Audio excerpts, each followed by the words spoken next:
Hey DIYers, welcome back. Today we're going to be testing and reviewing a revolutionary new metal cutting miter saw. That's right, you heard me right, miter saw, not a chop saw. Yes, a miter saw like my DeWalt here that I've used in many projects to cut wood with. Now wait a minute, my DeWalt is a sliding double bevel compound miter saw.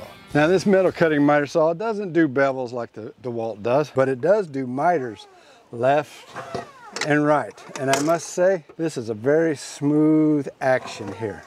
Actually, it's smoother than my DeWalt. And it has a sliding function, but it's not really a sliding miter saw. And we'll talk more about that later. This is the Evolution heavy duty 14-inch metal cutting miter saw, model number M355MCS. Now, a representative from Evolution Tools reached out to me about doing a tool review because I got a project coming up. I'm going to need some sort of metal cutting power tool, and I really don't have one. So in return, they sent me this saw to review for free. Now, before you go getting all judgy in that, I told them right up front before I even got the tool, and I talked not only about the good things, but any bad things I find about the tool. And they were fine with that. In fact, they sent an email back that said, I'm glad that you mentioned you're going to talk about the good and the bad of the saw. And I thought, well, this will be a good fit then. And if at the end of this video you find that you really like this saw and you want to buy one, use my promo code Oakley for 5% off. And I'll have an affiliate link down below where you can go and purchase it from. Now the first thing I'm going to tell you is this is a heavy saw. It's much heavier than my old DeWalt miter saw that I showed you. In fact, in the box that it came in, it said right on it that it weighed 77.2 pounds. Whereas my DeWalt miter saw comes in at around 59, 60 pounds. Now the tool as it sits just like this comes in around 70 pounds. Now that 10 pounds may not seem like much, but when you go to pick this up, so on weight alone, this is a beefy little tool. And I really shouldn't even say little because it's pretty good size. Now the saw arrived at my door very well packaged in a heavy cardboard box. It had nice form-fitted styrofoam to protect the saw. And as you open the box, one of the first things you'll see is a reminder for you to register the product for the warranty. And it's very simple, very simple. It took me less than 5 minutes to do online, or they got a QR code right there on the box you can scan and do it on your phone. Now, as far as the warranty goes, it comes with a 3-year limited warranty, which I felt was pretty good because a lot of tools you might get 90 days or maybe a year. So they give you a 3-year warranty. It even says that right on the box, and they give you 45 days to return the saw. That's 45 days to try it out, see if you like it, and if you don't, send it back. Now, as you're unboxing this saw, it will come with some minor, very easy, very simple assembly requirements. It took me less than 10 minutes to put the whole thing together, and that includes putting a blade on. I really didn't even have to look at the instructions to do it. That's how easy it was. So yes, it comes with a blade, but not just any blade. It actually comes with a good blade. 14-inch, 66-tooth, carbide-tipped blade for cutting mild steel. You don't typically get that with your other saws. Now some of you are probably asking, what do you mean mild steel? Because I asked the same question. It's a ferrous material made of high iron and low carbon. And mild steel is used in a lot of structural projects. And when you're unboxing the tool, it comes with an onboard tool storage in order to put it together and put the blade on. Now there's 4 different 14-inch blades you can get for this saw, and you can get them right off their website. There's this one that's a 66-tooth for mild steel. They make an 80-tooth blade for aluminum, a 90-tooth blade for stainless steel, and a 90-tooth blade for thin metal. Now, they even make a blade for wood if you're so inclined to get one and use this to cut wood with. Now, I just had the blade that came with it. I didn't purchase any others, at least not yet. But with that, we're going to use this blade to cut several different types of metal, including aluminum. Now, this blade, and I believe the other 3, are all what you would call a thin kerf. They're only 3/32 of an inch wide, or they put it as 0.094 inches, which is pretty close to 3/32. So why do I keep emphasizing the carbide tip on this blade? Well, that's because this is an actual cutting blade, not an abrasive blade like you typically see with chop saws or the blades you can buy for, say, your angle grinder or your circular saw, or like this 12-inch that I have for my miter saw. And so what's the big difference? Well, your abrasive blades, you've all seen them, they're the ones that throw off all them sparks, create a fire hazard, makes the metal very hot, sometimes it'll even glow red as you're cutting it, takes longer to cut through it, and when it's done, it's really hot, you can't touch it, and it typically leaves a big old nasty sharp burr that you gotta grind off, sand off, or cut off or whatever. Now the very first thing I want to do with this tool before I use it is I want to see just how accurate it is. The first thing I want to test is how accurate is this surface right here. How flat is it? Now if you happen to see my video where I tuned up my DeWalt miter saw, I actually had to physically sand this surface down to get it flat. And if you didn't see the video, I'll have a link down below if you're interested. And to test that accuracy, I'm going to use this Woodpecker's Precision straight edge. Let's measure and find out with our feeler gauge. Take this 2/1000 and test. Yep, there's a little gap under there. Appears to be even. None on each end. A little bit in here. Let's see how big it is. Looks like about 18/1000 of an inch gap right here at this edge. So the most is 18/1000 right here at this edge. And at that edge right there, it runs out. It's less than that here and here. I do see daylight under here. So right at the fence, anywhere from 18/1000 on down. Not bad, not bad. Touches on each side here like that. Let's go forward and see what we get. It's actually fairly flat. It's just a little high on the ends. And as flat as this seems to be out of the box, probably not going to do anything to change that. Not bad, not bad out of the box. I don't know if you could ever get a precision ground. Well, you probably could, but the price would be way higher than this to get a precision ground, perfectly flat surface. I give that a B. I'd say that's a good B. Next thing we want to check is check flatness across this fence. Now, in case you was wondering, this base is made out of a cast aluminum, just like my DeWalt miter saw is. And these holes here, I'm sure y'all been asking, what are these for? Is this to keep it cool? No, these are actually for to use bench dogs in. I don't have any, or I'd show you how to do it, but I thought that was quite neat to have bench dog holes in the table of this. And there's a little bit of rock, so it's a little far forward here. Now I don't know, there's a way to adjust that. Yes, these screws come undone, but I don't know if you can adjust that much.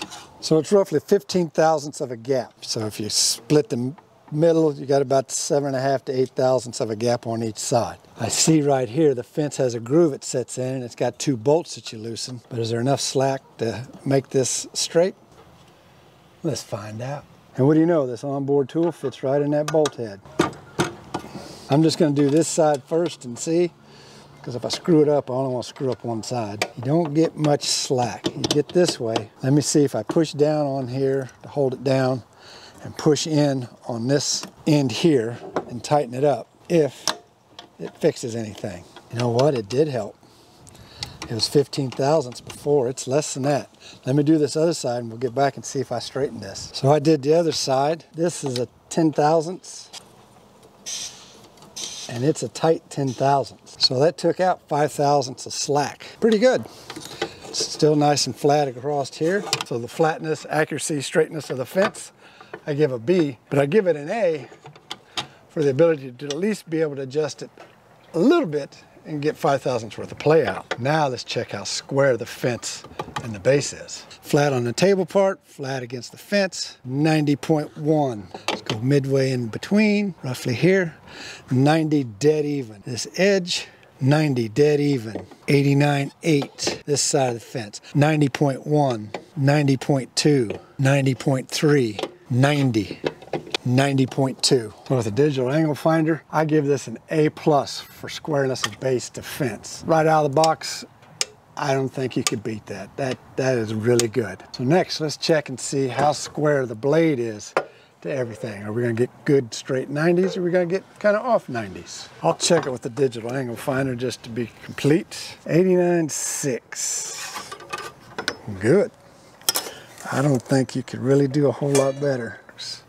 89.9. I would say our blade is good and square this direction. Let's see up and down. For that, I have to use a smaller square. That's dead square.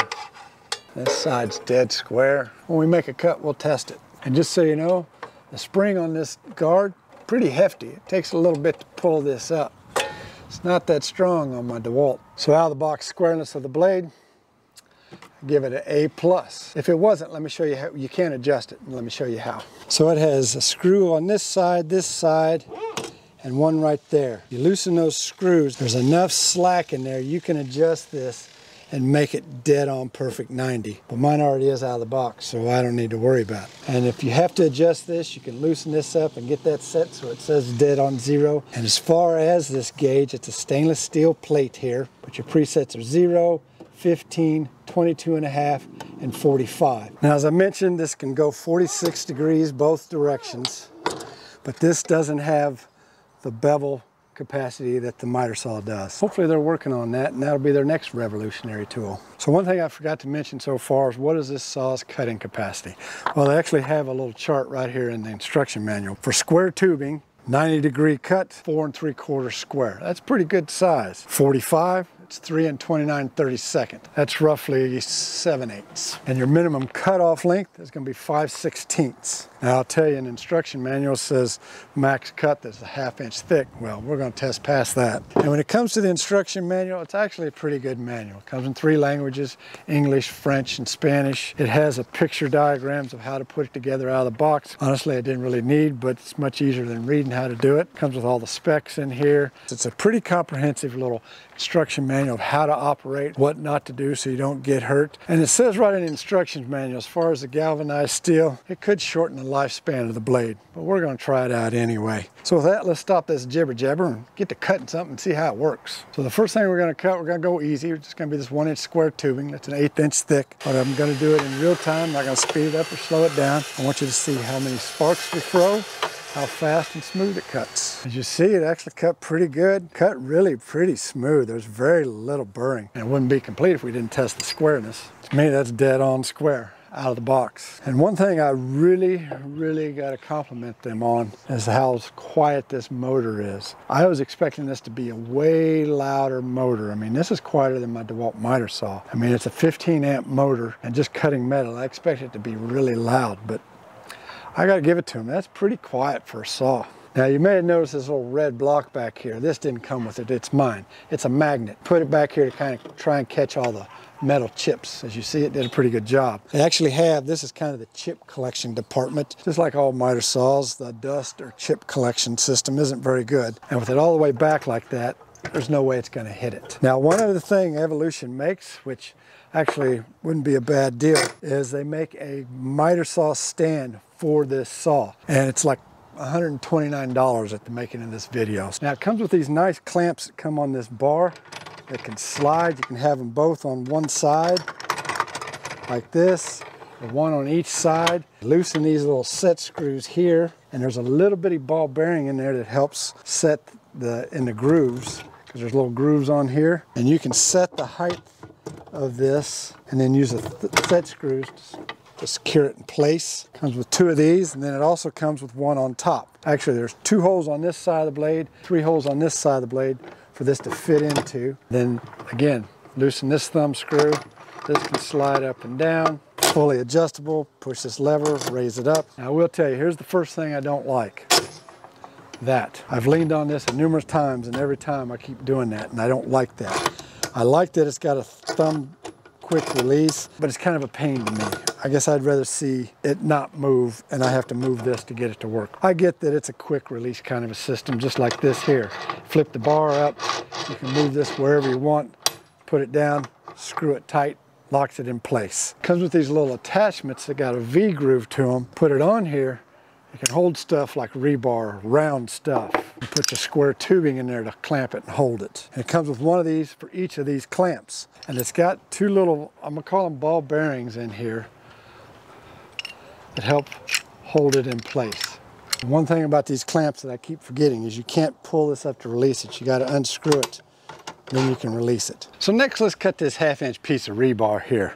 And what I wanna do is test not only how does it cut the rebar, but the temp of it. So we're gonna cut this piece of rebar with this saw, then we're gonna get set up and cut it with an abrasive blade and let you see the difference. Now I'm just gonna use this Klein Tools infrared thermometer here, and it has 2 laser dots on it that are shining in your face right now. And it's reading this piece of rebar at 94.5. We'll see what it says after we cut it.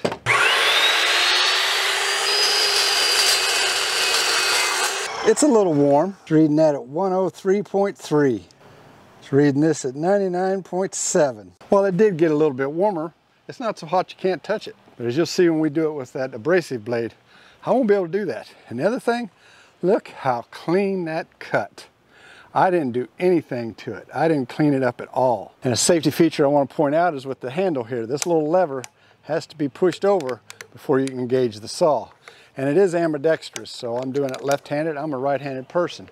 So you just take your index finger, push over, and pull. As you'll see, it takes very little pressure to engage this, so be careful. All right, so I'm set up to cut this 1/2-inch rebar. I've got an abrasive blade in my circular saw here, and I got my little infrared thermal thermometer here. And let's take a reading. It says 93.2. See what I mean? It doesn't even cut it all the way off. That's reading 251.2 degrees. Now we've cut this rebar with the saw and we've cut it with the abrasive blade, and you clearly see how much hotter it gets with the abrasive blade. And 2, it's not a clean cut. 3, you can't hold on to it after you're done. 4, it throws a whole lot less sparks with this saw than it did with that abrasive blade. I'm definitely cutting on my rebar with this from now on. So next we're going to test out the max cut with this 4x4 by 1/4-inch piece of steel. We're going to adjust this up. Now typically with your square tubing, you're supposed to turn it and cut it like this, but with this big a piece, we really can't do that. Now with this big piece in here, this is where the sliding function comes in. You see this saw hits way towards the back.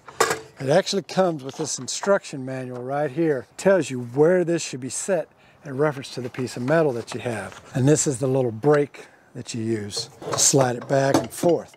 Now it's got 3 preset slots it can go in, the third one you can't see. But to engage them, you got to take this little pin out and you just slide it and it locks it in. Move it up, second, third, all the way up. If you want to do something in between that, that's where this comes in. You put this in here, set it where you want it, and apply the brake to it to hold it in place. But for this piece, we're going to go up to the front setting. Now, I'll be honest, this big piece has got me a little scared. But let's see what happens.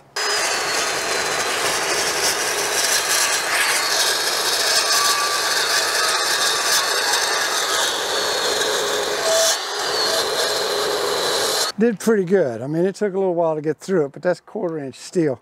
And honestly, I don't know if this is mild steel or if this is heavier steel. But it cut through it pretty good. Had a few sparks. It is warm. I can hold on to it. And this is actually welded steel, so I have a feeling this is not mild steel. It cut through it pretty clean.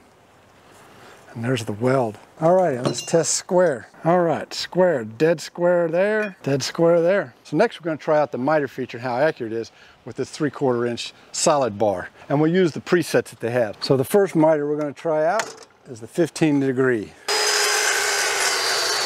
And the other takeaway from this, and I keep forgetting to do it, and I've already mentioned it because I don't do it with my wood cutting miter saw, and that is when you're done cutting, leave the blade down until it's done spinning. As you see, I brought it up and it caught this piece and threw it. Now luckily it threw it back into the machine and not into me because, well, this is like a little bullet. A really clean cut. This is the side it got cut, and that's where it hit the blade when it did the kickback right there. Reading dead on 75 degrees. Well, and 75 plus 15 is 90. Next is set up for 22.5. And this time we're going to try to remember to leave the blade down until it's done spinning.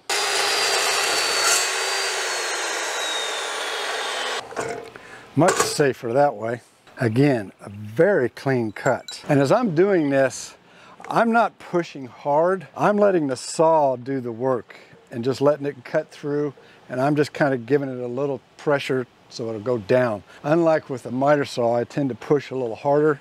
I don't with this, and so it cuts really well, and it may be cutting slower than some of you that might know how to do this a little better than I do, but I'm as flat against that bar as I can be, and I get as flat against that cut surface as I can. 67.5, dead on. Okay, for this cut here, 2 things. 1, you got to make sure your clamps are out of the way of your blade. So I had to push this all the way over. And 2, to cut this piece, I adjusted my slide to the second slot. See where that piece of metal went? If I'd have lifted up, it'd have caught it and done a kickback. Now on this cut here, it's not quite as clean. I had a little more burr on the cut off piece and a little bit more on the parent one, but it's still cut very, very smooth. All right, so I took a metal file and filed that burr off. I'm getting 45.2 right out of the box. Can't complain there. Now, a couple things I want to talk about before we cut any more, and one is this blade guard. I really like this blade guard. You see it's covered this whole side here. I haven't seen that before. I don't know if that's typical on all chop saws, but that's nice so you don't get your hand caught in it on the backside. One complaint I would have, you see all these metal shavings everywhere around here. There's not that much inside their little dust collector, if you will, or their shavings collector area. But man, I've got it everywhere. Now this may be typical for all chop saws and metal cutting saws, but they kind of advertise that they got this chip collector. So next we're going to cut some aluminum flat bar here. Now I know this blade isn't designed for aluminum. It may clog it up, it may not do very well, but we're going to find out because, well, I don't have an aluminum blade. My one advice would be is that when you're cutting metal, if at all possible, have it so you can use both sides of the clamp and it's not in the way of the blade. And the other thing is, this is a hair trigger. That's why you'll keep seeing me unplug and plug it in, because too many times I've gone up here and accidentally hit that safety switch and got this to kick on. But it doesn't take much to pull that trigger. Now it cut that aluminum like butter and did a very, very nice job. Look how smooth a cut that is. Now let's go to a round piece, which is 3.5 inches by 3/16. We're going to adjust this all the way up. Now even though it has these presets, I still use this little brake thing. That seemed to cut through easier and faster than it did this big square piece. Yes, I know that that's a 1/16 of an inch thicker, but it did seem to go through a little easier and faster. Fairly good cut. A little bit of burring is all, but a clean cut. One other thing I'd like to see is this be a little stiffer, because when I loosen these, it drops, but it's not holding it. So you actually got to kind of hold it up, keep it in place, and reach your hand under here and then tighten the thumb screw. Okay, we're all set up. Let's go. Look at the shavings I'm collecting with my magnet. I definitely think if you can magnetize that, it would help a lot. Now this is 1.5 inches of solid steel. It's probably not the mild steel, but if it is, great. I can touch it. I mean, that's slick. There's the burr. That's all the burr there is, man. Okay, we're all set up in here. I got these clamps on, but I found a problem. And it seems to be a problem no matter what I do. Really, these holes out here for this to go in are of zero value because they get in the way of the motor. See, no matter what I do, I can't push this back to get it to clamp down right here, because it needs to be at least out here or over here to be out of the way. Can't clamp it over here, obviously, because the bar's not there. But to get use of it where it needs to be, I can't. All right, to one we've been waiting for, or at least I've been waiting for, this big Mac Daddy piece of galvanized. May ruin my blade, but we'll see. So I moved it over so I could try this clamp out and use it. So I cut through this galvanized angle iron pretty good. I mean, it's got a few little burrs on it here, but it cut really smooth. It may have dulled my blade a little bit. We'll just have to see as I cut other stuff. Does it not work very well? And lastly, it comes with a nice beefy handle on it. Makes it somewhat portable, so you can take it to job site, which is kind of nice. But I will tell you, this thing is heavy enough that to try and pick it up by just this handle is a little tough. I mean, it can be done. Only issue is the handle's not really centered, so it's not picking things up evenly. But it does seem strong enough to handle the machine.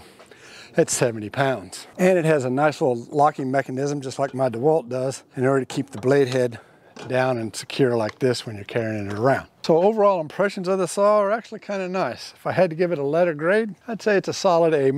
As far as likes and dislikes, let's go through the dislikes first, because that list is way shorter. First one would be, is there a way to have a zero clearance throat plate? Now my thought would be is you have a solid piece of steel here like you have. In the center of it's a little thinner than everywhere else, and so when you first buy the saw, you actually make a cut through it, and that's your zero clearance throat plate to the blade that you have. That'd be nice so things don't get down in there, shavings and everything else. Second thing I don't like, as I've mentioned, is this top clamp. I don't like the fact that that pushes down. I'd rather see it stay locked, and you got to push this little thumb button to get it to work. And the other thing is with these holes on this side, it's of really zero value. No matter how you set it up in this hole here, whether you put this all the way down or what have you, it's still in the way of the motor. You can't use it. So honestly, you might as well just get rid of that one. This one over here, and unless you've got a big rectangular piece of metal, you can't really use it over here, because if you try to go over too far like I did, again, it's in the way of the motor. So one solution I would say that maybe you could do is either A, you have a way that you can adjust this in and out, or B, it comes with two of these clamps, one that's shorter and then this one.